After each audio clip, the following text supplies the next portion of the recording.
പിന്നാണ് health inspector വന്നിട്ട് വീട്ടിലേക്ക് വന്നിട്ട് കുട്ടീനൊന്നും കണ്ടില്ല.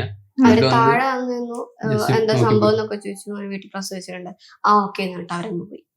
എന്നിട്ട് അവര് കൊടുത്ത റിപ്പോർട്ട് എനിക്ക് കുട്ടീനെ അവര് കാണിച്ചു തന്നിട്ടില്ല. അവരെന്ന് മറച്ചു വെച്ചിട്ട് എന്നെ വയനാട്ടിലേക്ക് പറഞ്ഞയച്ചു.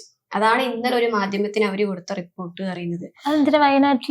വയനാട്ടിലേക്ക് ഞാൻ അത് കഴിഞ്ഞ് 7 ദിവസത്തിന് ശേഷം പോകുന്നത്. എന്റെ വീട് വയനാടാണ്.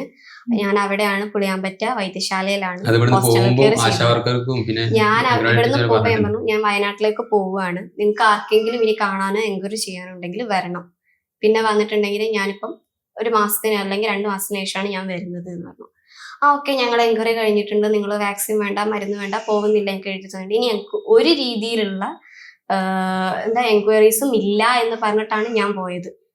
അപ്പോഴാണ് ഈ ഹെൽത്ത് ഇൻസ്പെക്ടർ പറയുന്നത് എന്നെ ഇവര് മറച്ചു വെച്ചിട്ട് വയനാട്ടിലേക്ക് പറഞ്ഞയച്ചു. നമുക്ക് മാനസികമായിട്ട് ഒരുപാട് പ്രശ്നങ്ങൾ ഉണ്ടായതുകൊണ്ടാണ് നമ്മള് ഹ്യൂമൻ റൈറ്റ്സിൽ കംപ്ലൈന്റ് രജിസ്റ്റർ ചെയ്യാനുള്ള കാരണം അടുത്തുള്ള വീട്ടുകാരോടൊക്കെ പറഞ്ഞ് ഇവർക്ക് ഇവിടെ പീഡനം സഹിക്കാണ്, നിർബന്ധിച്ചുകൊണ്ടാണ് ചെയ്യിപ്പിച്ചത്. അങ്ങനെ പല കാര്യങ്ങളും